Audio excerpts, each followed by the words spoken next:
lamang ang pamilya nila Maricel at isang PWD na single mother ang ina niya.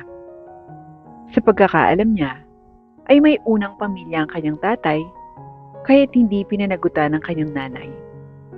Nay, alam po ba ni tatay na buntis kayo nung pinagtapat niya sa iyo na may unang pamilya siya? Tanong ni Ana sa ina. Anak, hindi ko nasabi sa kanya na buntis ako. Sobrang sakit ng nararamdaman ko ng mga oras na yun.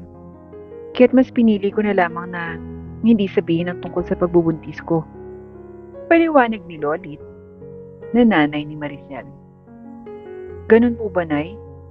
Sige po, hindi ko na po kayo kukulitin tungkol kay tatay. Basta, masaya po ako na kasama ko kayo. Sabay apos dito. Nang mga panahong iyon, ay nag-aaral siya sa elementarya at nasa baitang 6 na. Tanging pagtitinda lamang ng gulay ang ikinabubuhay nilang mag-ina. Kaya't duda siya kung makakapagpatuloy pa siya ng high school. Congratulations, anak! Graduate ka na ng elementary. Napakagaling at napakasipag mo. Bati sa kanya ng kanyang ina. Oo naman, Nay. Manang-mana po ako sa iyo eh. Salamat po sa lahat ng pagsasakripisyo ninyo. Ano ka ba, anak? Responsibilidad ko ang pag-aralin ka. Kaya huwag kang mag-alala. Igagapang ko ang pang-high school mo. Para kahit man ng high school makatapos ka rin. Nakangiting sagot nito. Nay, maraming salamat po ah. Mahal na mahal ko po kayo. Habang nakayakap naman ang ina.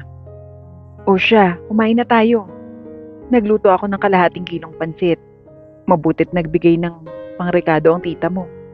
Kaunti lang naman ang dinagdag ko. Ani Lolit. Salamat po na isa papansit.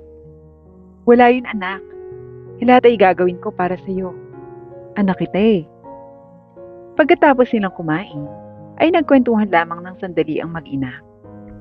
Nay, salamat po ah. Sunod na pasukan, high school na ako. Wala yun anak. Mahal na mahal kaya kita.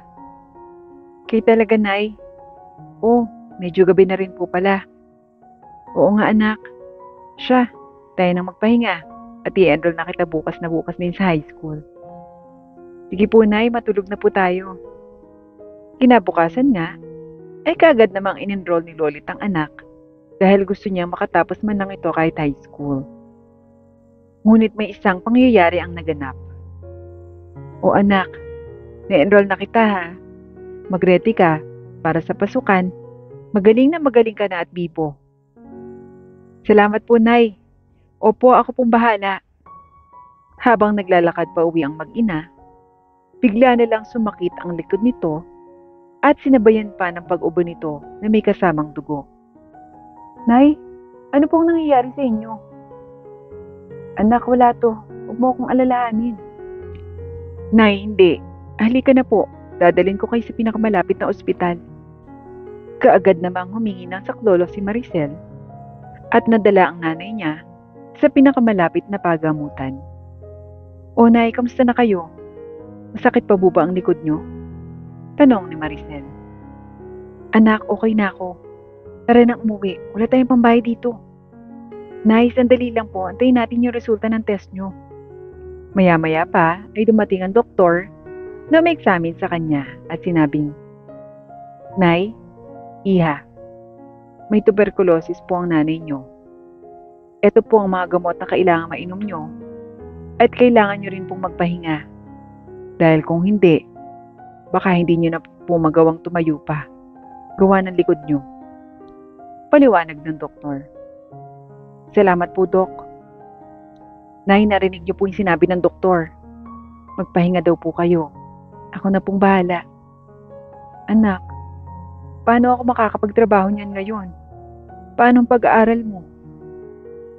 Nay, ako na pong bahala.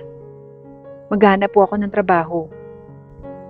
Okay lang naman po sa akin kung titigil muna ako mag-aral, Nay. 17 anyos na naman po ako.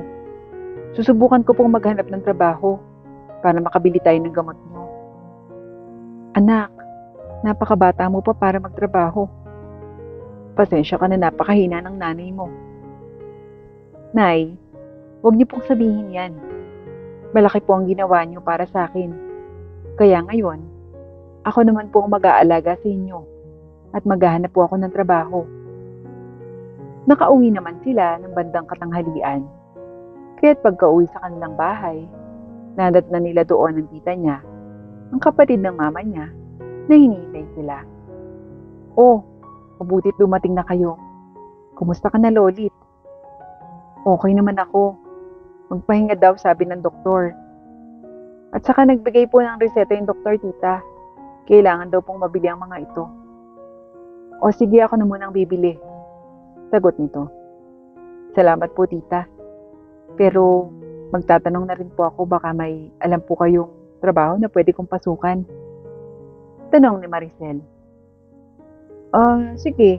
Itatanong ko sa kaibigan ko. Baka may alam siya. O bibili na muna ako ng gamot ng mama mo. Pahinga lang muna kayo dyan. Paalam ng tita niya. Nay, wag na pong matigas ang ulo Magpahinga po kayo. Huwag kikilos ng kikilos, ani Maricel. Opo, natatawa namang sagot ng nanay niya. Pagbalik ng tita niya, dala-dala na nito ang mga gamot na kailangan ng nanay niya. Salamat po tita sa pagbili ng gamot. Naku, wala yun. Kayo pa ba? Tayo na nga lang magkakapamilya dito Sagot nito. Bigla namang naalala nito ang sinabi ng kanyang kaibigan. Maricel, hindi ba naghahanap ka ng trabaho? Yung kaibigan ko, nagpapahanap daw ng katulong yung kaibigan ng amo niya. 3,000 yung unang sahod at tumataas kada 3 buwan. Paliwanag dito. Talaga po, tita? Pwede po ba ako dyan? Saan po ba sila nakatira? Yun nga lang, sa Maynila pa yun. Pero wala ka nang po problemahin. Kasi sagot din nila yung pamasahe mo papunta doon. At libre rin ang pagkain at personal mo pang gamit. Saad ng tita niya. Sige po tita, mag-uusap po muna kami ng nanay. Anak, talaga bang gusto mo yan? Kasi kung napipilitan ka lang, huwag na, kaya ko pang magtiis. Nay, kung kayo po lahat ay gagawin para sa akin, ganun din po ako. Lahat ay gagawin ko para gumaling kayo. Anak, salamat. At mag-iingat ka dun Kada off mo, uwi ka. Mamimiss kita, anak. Mamimiss din kita, Nay. Kaya lang po, kailangan muna nating magkahiwalay para tuluyan na po kayong gumaling. Magpapagaling agad ako para saglit ka lang doon. Kinabukasan nga, ay agad na niyang pinuntahan ng kanyang tita para paalam na tatanggapin niya ng trabaho ni aalok sa kanya. Mabilis namang nasabi ito sa kaibigan niya, kaya't agad na naitakda ang pag-alis ni Maricel. Nay, bukas na po yung alis ko. Alagaan niyo po yung sarili niyo Isipin niyo na lang na nasa kabilang bayan lang po ako at malapit na ding umuwi para hindi po kayo malungkot. Sagot ni Maricel. Mag-iingat ka dun, anak. Mahal na mahal kita. Hindi rin nagtagal, ay nakaluwas na ng Maynila si Maricel at ang kaibigan ng kanyang tita. O Ana, ito ang bahay na magiging amo mo. Magpakabait ka Wala silang anak. Tanging paglilihis at labas sa kaluto lang ng pagkain nilang gagawin mo. Paliwanag dito. Sige po ate, salamat. Kaagad naman silang pumasok sa loob ng bahay at nakaharap nila ang mag-asawa na magiging amo niya. Sir, eto po si Maricel. Masipag at mapagkakatiwalaan po. Sabi agad ng kaibigan ng tita niya. Sige, okay na yan. Kailangan talaga namin ng kasambahay dahil busy kami sa trabaho. Sabi naman ng mag-asawang Densyo at Dina. Mauna na po ako, ma'am, sir. Paalam naman ang kaibigan ng tita niya. Halika, ituturo ko sa iyo ang magiging kwarto mo, pati ang daily routine na gagawin mo. Okay po, ma'am. May oras ang pagkain dito. Hindi mo pwedeng pakialaman ang mga pagkain na hindi bukas at ayoko ang malikot ng kamay. Paliwanag pa nito. Opo, ma'am. makakaasa po kayo sa akin. Sagot naman ni Maricel. Kaagad namang nagsimula sa kanyang trabaho si Maricel. Naglinis na muna siya sa mga sala at kusina. Dahil sa tagal na hindi nalilinisan, ay kumapal na ang dumi ng mga ito.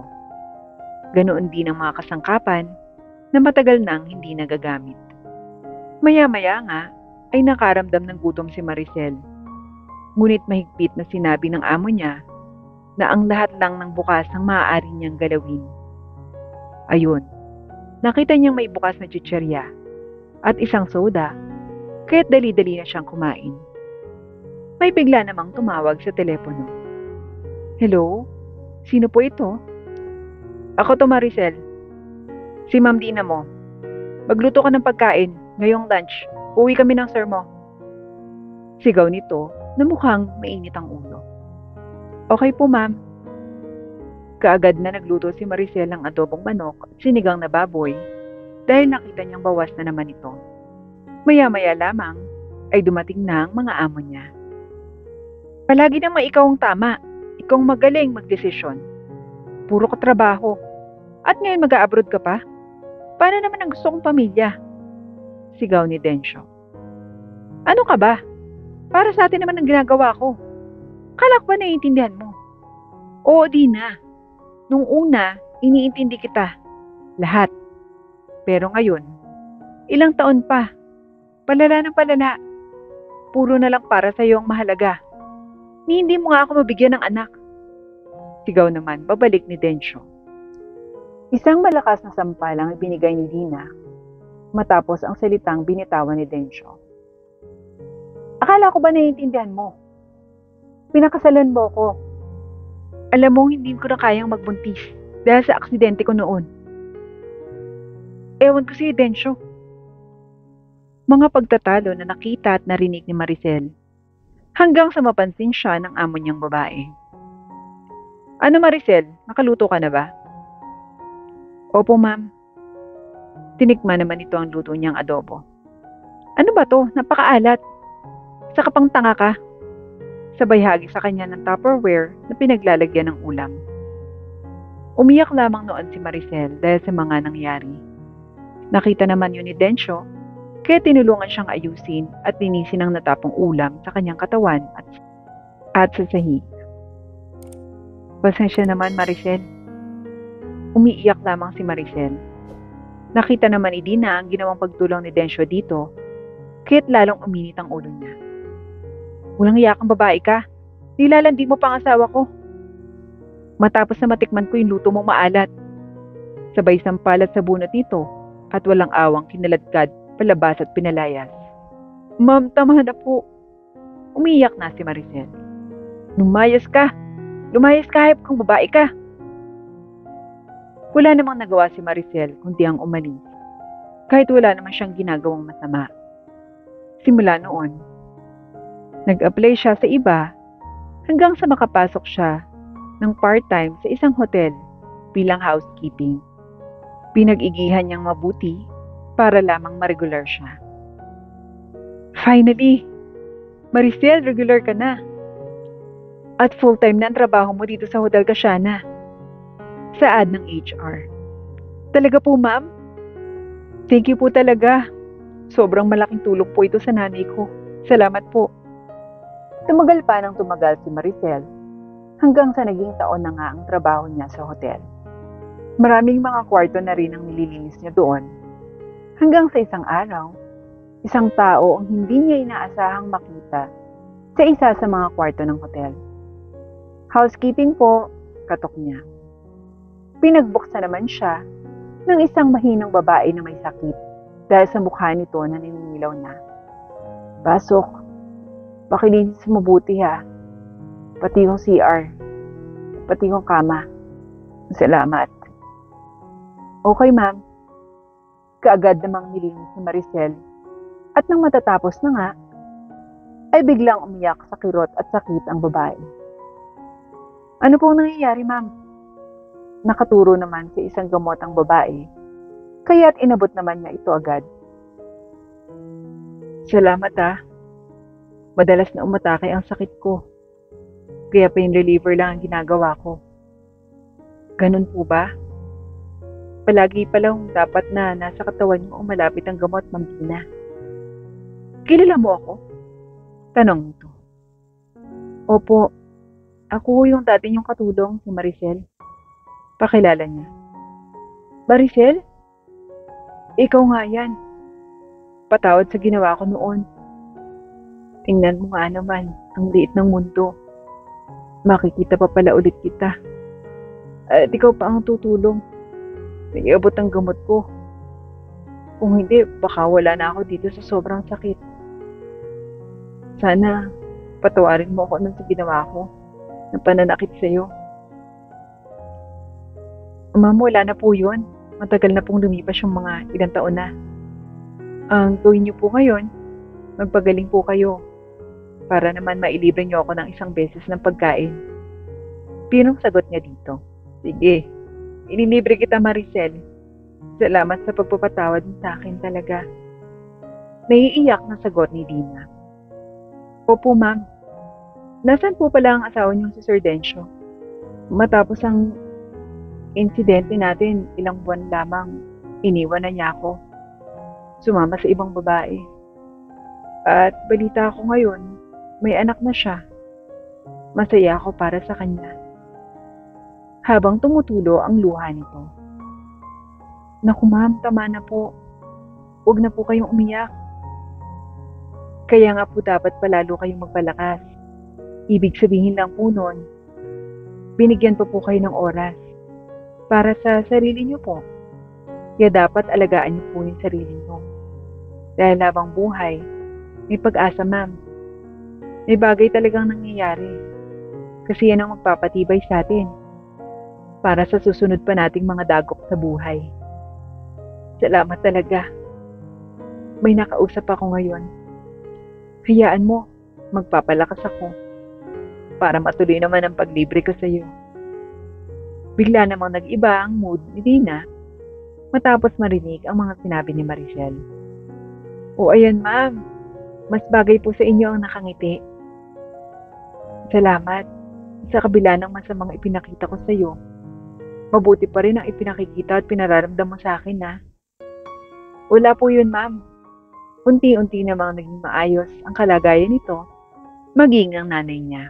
Hindi nagtagal, ay gumaling na sa TB na sakit nito ang kanyang nanay, kaya't puno ng pag-asa at saya ang buhay ni Maricel.